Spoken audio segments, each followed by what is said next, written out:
எல்லாம் நவீனம், ஆனால் மனிதர்களிடம் ஒழுக்கமோ ஆரோக்கியமோ துளி கூட இல்லை.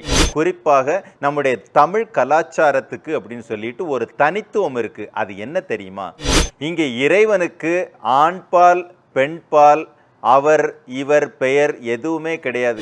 நம்ம பாரத தேசம் உலகத்துக்கே ஒழுக்கத்தையும் அமைதியையும் அறிவையும் புகட்டிய ஒரு அற்புதமான தேசம். குறிப்பாக தமிழ் மண். மரணத்தை வெல்லக்கூடிய ஞானமும் மரணத்தை வெல்லக்கூடிய சூத்திரமும் அறிந்தவன்தான் மனித பிறப்பெடுக்கிறான். அருட்பெரும் ஜோதி இருக்கக்கூடிய அந்த பகுதி, அதை லலாடம், வாலை, அருட்பெரும் ஜோதி, மூன்றாவது கண் என்றெல்லாம் சொல்வார்கள். இந்த உலகில் பிறப்பும் இறப்பும் நடைபெறுவதற்கான அடையாளமே நடராச தத்துவம்தான். ஆன்மீகத்திற்கு உணவு என்பது ஒரு கட்டத்திற்கு மேலே நாம் புரிந்து கொள்ள வேண்டிய விதமே வேறு. நமக்கு ஆதியிலேயே ஒரு பழக்கம் இருந்துச்சு. அட்டாங்க யோகத்தை கடைபிடிக்கக்கூடிய அளவிற்கான ஒரு ஞானமும் ஒழுக்கமும் நம்மகிட்ட இருந்துச்சு. 40 வயதை தொடும் பொழுது நாயினுடைய சுபாவத்தை கடைபிடிக்க தொடங்கு. சுமார் 20 வருடங்கள் வரைக்கும் நாயினுடைய சுபாவத்தை கடைபிடித்து கொண்டே வந்தால் 60 வயதை நீ நெருங்கும் பொழுது கிட்டத்தட்ட உன்னுடைய கடமைகளை எல்லாம் செய்து முடித்த ஒரு நிலையில் இருப்பாய். என்ன சாப்பிட்றோம், எதுக்கு சாப்பிட்றோம், ஏதோ வாழ்க்கையோட நோக்கம் என்ன, எதுவுமே தெரியாது.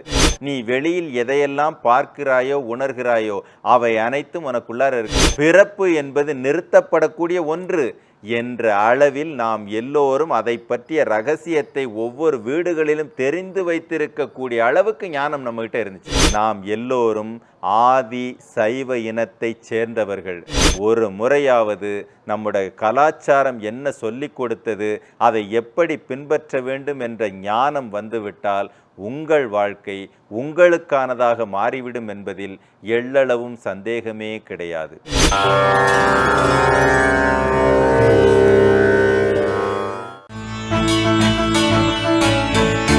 அறுபடை வீடுகளில் 3ஆம் படை வீடான புண்ணிய பூமியான பழனியில் போகர் சித்தாந்த சபை இயங்கி வருகிறது.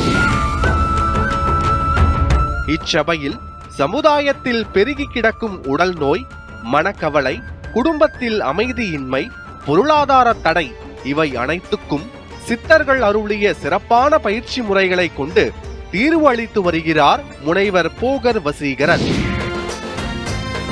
பல பேர் இவர் நடத்தும் பயிற்சி பட்டறையில் கலந்து கொண்டு தங்களது வாழ்வில் சிக்கல்கள் இன்றி சிறப்பாக வாழ்ந்து கொண்டிருக்கிறார்கள். முன்பதிவு மூலம் மிக குறைந்த நபர்களுக்கு மட்டுமே இந்த பயிற்சியை அவர் நடத்தி வருகிறார். ஒரே நாள் பயிற்சியில் மிகப்பெரிய மாற்றத்தை பலர் அடைந்திருக்கிறார்கள். பிரச்சனைகளுக்கு தீர்வு பரிகாரம் மட்டுமல்ல, பயிற்சியும் தான் என்பதை உறுதியாக சொல்லி வருகிறார். எல்லோரும் வாழ்க்கையை வாழ்வாங்கு வாழ வேண்டும் என்பதற்காக தான் கண்டறிந்த பயிற்சி முறைகளால் பலரது வாழ்க்கையை சிறப்பாக மாற்றி அமைத்துக் கொண்டிருக்கிறார். நாள்பட்ட நோய்கள் நீங்கவும், நோய் வராமல் எதிர்ப்பு சக்தியுடன் ஆரோக்கியமாக வாழவும் அரிய முத்திரைகளை சொல்லித் தருகிறார். மனிதன் தன் வாழ்வில் எல்லா நலன்களையும் வளங்களையும் பெற்று வாழ வேண்டும் என்று முயன்று வருகிறார். இந்த பயிற்சியால் கேட்டது கிடைக்கும், நினைத்தது நடக்கும் என்பதை உறுதியாக சொல்கிறார். சொல்வதோடு மட்டுமல்லாமல் செயல்படுத்தியும் வருகிறார். குருவே சரணம். உலகெங்குமுள்ள நியூஸ்7 பக்தி நேயர்களுக்கு பழனி போகர் சித்தாந்த சபையிலிருந்து முனைவர் போகர் வசீகரனின் அன்பு வணக்கங்கள். இன்றைய காலகட்டத்தில் உலகம் ஓடிக்கொண்டிருக்கக்கூடிய ஓட்டத்தில் ஒழுக்கம், உண்மை, தூய்மை, அமைதி இதெல்லாம் மனிதர்களிடம் எதிர்பார்ப்பது இனி சாத்தியமில்லை என்ற அளவிற்கு இந்த உலகம் போய்கிட்டு இருக்கு. ரொம்ப அட்வான்ஸ்டாக ஸ்பீடாக டெக்னாலஜி வளர்ந்துருச்சு. எல்லாம் நவீனம், ஆனால் மனிதர்களிடம் ஒழுக்கமோ ஆரோக்கியமோ துளி கூட இல்லை. உண்மையிலேயே நாமெல்லாம் அப்படிப்பட்ட ஒரு வம்சத்திலிருந்து வந்தவர்கள் தானா அப்படிங்கிற ஒரு கேள்விதான் நம்மகிட்ட வருது. ஆனால் நம்ம பாரத தேசத்துக்கு அப்படின்னு சொல்லிட்டு, குறிப்பாக நம்முடைய தமிழ் கலாச்சாரத்துக்கு அப்படின்னு சொல்லிட்டு ஒரு தனித்துவம் இருக்கு. அது என்ன தெரியுமா? நாம் எல்லாமே சைவர்கள் அப்படின்னு சொல்லுவாங்க, ஆதி சைவர்கள் அப்படின்னு சொல்லிட்டு. ஆதி சைவர்கள் அப்படின்னு சொன்னா நீங்கெல்லாம் என்ன யோசிப்பீங்கன்னா, சிவனை வழிபட்ட அனைவரும் சைவர்கள் அப்படின்னு யோசிப்பீங்க. இங்கே இறைவனுக்கு ஆண்பால் பெண்பால் அவர் இவர் பெயர் எதுவுமே கிடையாது. இறைவன் என்றால் நிர்குணன். அவனுக்கு பேரும் கிடையாது, உருவமும் கிடையாது, குணமும் கிடையாது. இதுதான் சத்தியமா இறைவனுக்கான பெயர். அந்த அடிப்படையில் நாமெல்லாம் சைவர்கள் அப்படின்னு சொல்லுவதற்கு ஒரு காரணம் இருக்கு. நம்ம பாரத தேசம் உலகத்துக்கே ஒழுக்கத்தையும் அமைதியையும் அறிவையும் புகட்டிய ஒரு அற்புதமான தேசம், குறிப்பாக தமிழ் மண். இந்த மண்ணில் அடுத்தடுத்த தலைமுறைகளாக வந்த நம்மகிட்ட அது இருக்கா அப்படின்னு கேட்டால் துளி கூட இல்லை. புறத்திலும் சரி வீடுகளிலும் சரி ஒழுக்கம் என்பதோ தூய்மை என்பதோ அமைதி என்பதோ துளி கூட இல்லை. எப்போ சார் மாறிச்சு? நம்முடைய உண்மையான சைவ இனம் எப்பொழுதுதான் மாறத் தொடங்கிச்சு? முதல்ல சைவ இனம்னா என்னது? இப்போ நம்ம மனித பிறவிக்கு என்று ஒரு நோக்கம் இருக்கிறது. என்ன? மரணத்தை வெல்லக்கூடிய ஞானமும் மரணத்தை வெல்லக்கூடிய சூத்திரமும் அறிந்தவன்தான் மனித பிறப்பெடுக்கிறான் அப்படிங்கிறது. என்ன சொல்கிறீங்க?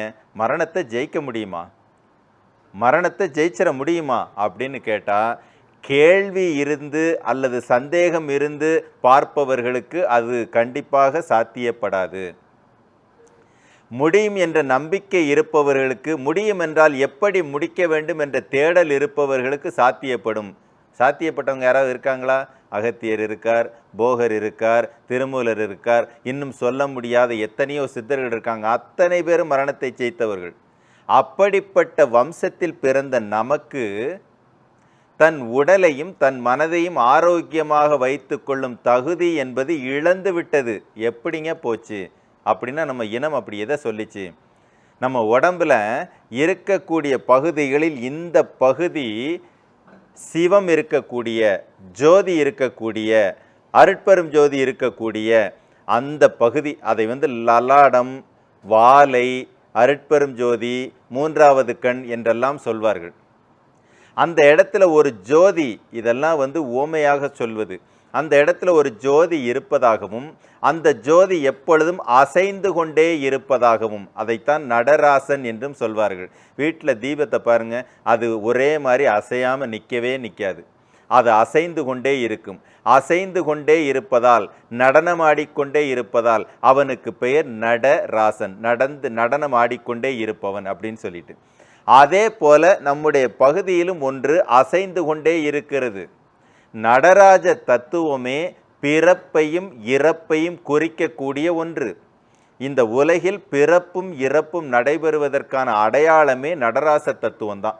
இங்கேயும் அந்த ஜோதியானது நடனம் ஆடிக்கொண்டே இருந்தால் பிறப்பும் இறப்பும் தொடர்ந்து கொண்டே இருக்கும்.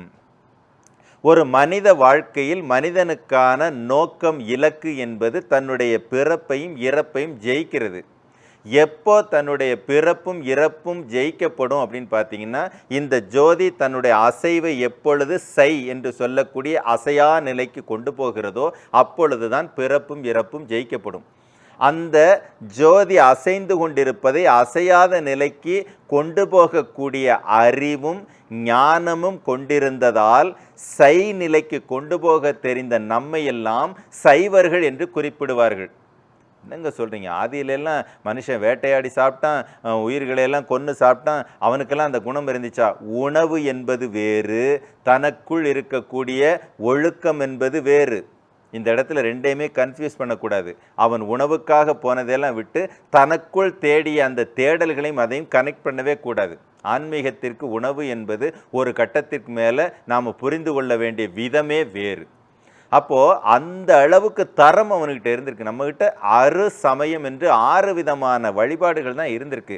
கௌமாரம், கௌமாரன குமாரம், குமாரன குமரன், அதாவது என்றும் இளமை, அதுவும் ஒரு இடத்தை குறிக்கக்கூடியது. சாக்தம், அதாவது சக்தி, சக்தினா நாம் இயங்கணும்னா, குறிப்பாக ஒரு விரல் அசைய வேண்டும் என்றாலும் கூட சக்தி தேவை. அந்த சக்தியை கொடுக்கக்கூடிய ஒன்று, அதுவும் ஒரு இடத்தை நோக்கி. இந்த மாதிரி பிரம்மம், எல்லாவற்றிற்கும் சைவம் எல்லாமே ஒரு இடத்தை நோக்கி உங்களை அழைத்து செல்வதற்காக உருவான பாதைகள்.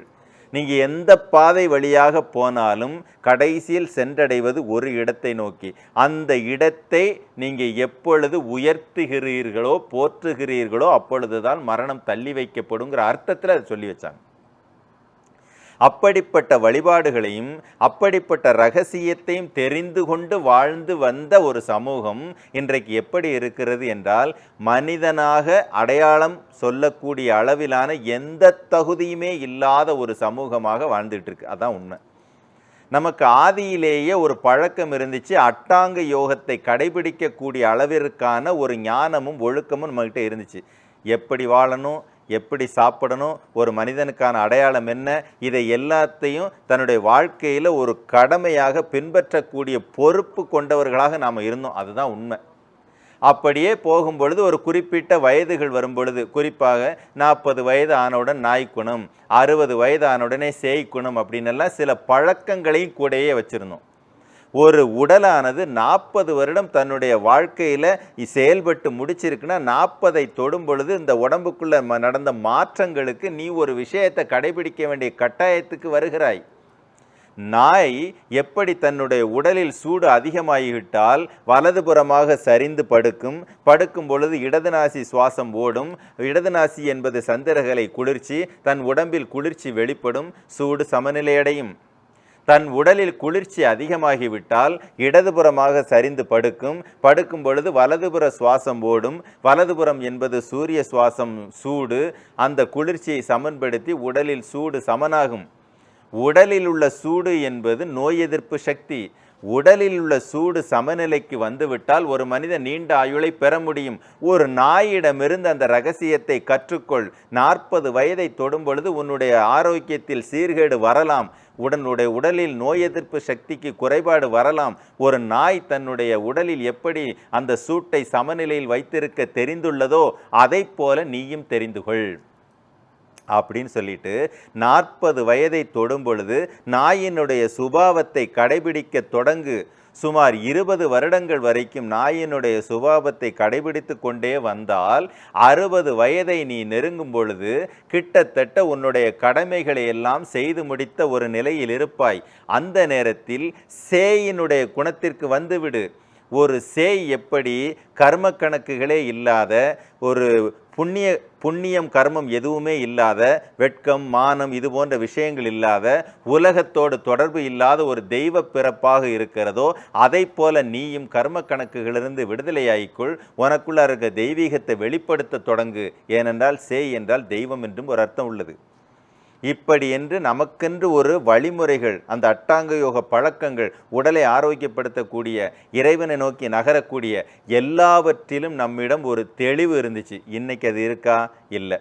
என்ன சாப்பிட்றோம், எதுக்கு சாப்பிட்றோம், ஏதோ வாழ்க்கையோட நோக்கம் என்ன, எதுவுமே தெரியாது.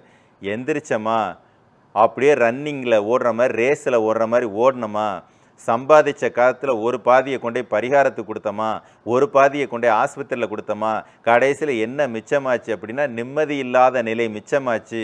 ஏன் பிறந்தோம், ஏன் செத்தோன்னு தெரியாத ஒரு வாழ்க்கை. ஆனால் இதில் வருந்த வேண்டிய ஒரு விஷயம் என்னவென்றால், மரணத்தையும் வெல்லக்கூடிய ஞானம் பெற்ற ஒரு சமூகத்தின் அடுத்த தொடர்ச்சியாக வந்த நீங்கள் மரணத்தை ஜெயிக்கிறத விடுங்க, உங்கள் வாழ்க்கையே ஆரோக்கியமாக வாழ முடியல, உங்கள் மனசை உடம்பை ஆரோக்கியமாக வச்சுக்க முடியல. நம்ம பெரியவங்க அட்டாங்க யோகம்னு சொன்னதனுடைய அர்த்தம் என்னன்னு புரியலை. நம்ம பெரியவங்க அண்டத்தில் இருக்கிறதா பிண்டத்திலையும் சொன்ன வார்த்தையினுடைய அர்த்தம் புரியலை. இதெல்லாம் தெரிஞ்சிருந்தா அகமே புறம், புறமே அகம். நீ வெளியில் எதையெல்லாம் பார்க்கிறாயோ உணர்கிறாயோ அவை அனைத்தும் உனக்குள்ளார இருக்குது. ரொம்ப எளிமையாக சொல்வதானால், வெளியில் வேம்பு இருக்குன்னா வேம்பினுடைய தன்மை ஒரு துளி அளவாவது, இம்மி என்று சொல்லக்கூடிய அளவாவது உன் உடலிலும் இருக்கும். அதனால தான் வேம்பை கொடுத்தோன்னே வேம்பு எந்த விதமான சைடு எஃபெக்டும் பண்ணாமல் நன்மையை செய்யக்கூடிய விதத்தில் புறத்தில் என்னவெல்லாம் இருக்கிறதோ அவை அனைத்துமே உனக்குள்ளார இருக்குது. கிரகங்கள் வெளியில் இருக்கா, உள்ளே இருக்குது. பூதங்கள் வெளியில் இருக்கா, உள்ளே இருக்குது. எல்லாமே உள்ளேயே இருக்குது. அதை எப்படி பயன்படுத்த வேண்டும் என்ற அந்த ரகசியமும் சூத்திரமும் தெரிந்து பயன்படுத்தினால் மரணம் என்பது தள்ளி போகக்கூடிய ஒன்று, பிறப்பு என்பது நிறுத்தப்படக்கூடிய ஒன்று என்ற அளவில் நாம் எல்லோரும் அதை பற்றிய ரகசியத்தை ஒவ்வொரு வீடுகளிலும் தெரிந்து வைத்திருக்கக்கூடிய அளவுக்கு ஞானம் நம்மகிட்ட இருந்துச்சு. இன்னைக்கு அதெல்லாம் இருக்கா? துளி கூட இல்லை. அப்போது சைவம் அப்படின்னு சொன்ன உடனே நமக்கு என்ன தோணும்? சிவன் கோயிலில் வழிபாடு பண்ணிடணும். என் பெருமானே, என் தென்னாடுடைய சிவனே போற்றி, எந்நாட்டவர்க்கும் இறைவா போற்றின்னு சொல்லுவதோடு முடிச்சிருவோம். தென்னாடுடைய சிவனே போற்றினா இங்கே இருக்கக்கூடிய சிவம் என்று சொல்லக்கூடிய அந்த மங்களகரமான ஜோதி இறைவனுக்கு எந்நாடும் இந்த பிரபஞ்சம் முழுமைக்கும் தென்னாடு என்று சொல்லக்கூடிய கழுத்திலிருந்து கீழ்நோக்கி இருக்கக்கூடிய அனைத்து பகுதிகளும் அவனுக்கானது என்பதனால் தென்னாடை உடையவன், தென்பக்கத்தை உடையவன், தென்பக்கத்தை தன்னுடைய கண்ட்ரோலில் வைத்திருப்பவன் அர்த்தமாகுது. அதை மட்டும் அவன் வச்சிருக்கல, எந்நாட்டிற்கும் என் நாட்டவர்க்கும் இறைவா, இந்த ஒரு பகுதியை மட்டும் வைக்கல, ஒட்டுமொத்த பிரபஞ்சத்தோடையும் தொடர்பு இருக்கக்கூடியவன் அப்படிங்கிறத சொன்னாங்க. நாமெல்லாம் பெருமைப்பட வேண்டிய விஷயம் என்னன்னா, தமிழ் கலாச்சாரத்தில், குறிப்பாக இந்த பாரத கலாச்சாரத்தில் பிறந்ததை நினச்சி பெருமைப்படணும்.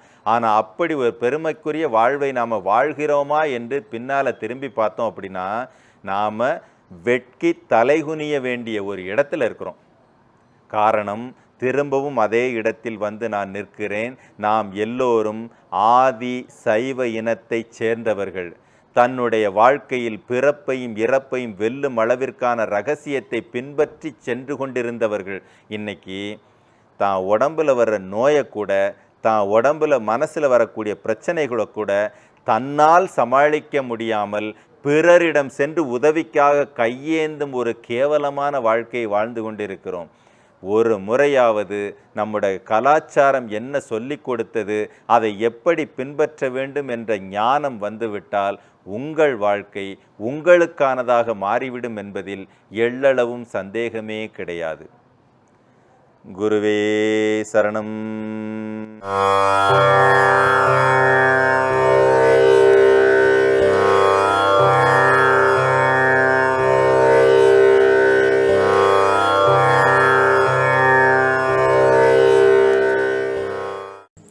இந்த கிளாஸ் வந்து ரொம்ப சூப்பராக இருந்துச்சு. ஆல்ரெடி நிறைய கிளாஸ் ரொம்ப அனுபவப்பட்டிருக்கிறேன். இன்னும் ரொம்ப சந்தோஷமாக இருக்குது. இதை கேட்கும் போது இன்னும் என்னுடைய இதுக்கு முன்னாடி நெகட்டிவ் எண்ணத்தோடு தான் இருப்பேன். இப்போ நிறைய பாசிட்டிவ், இன்னும் நல்லா இம்ப்ரூவ் ஆகும், ரொம்ப நம்பிக்கையோடு இருக்கிறேன். ஐயாவுக்கு தெரியும், நிறைய வாழ்க்கையில் நிறைய மாற்றங்கள் நடந்துருச்சு, இன்னும் நடக்கும். நன்றிங்க.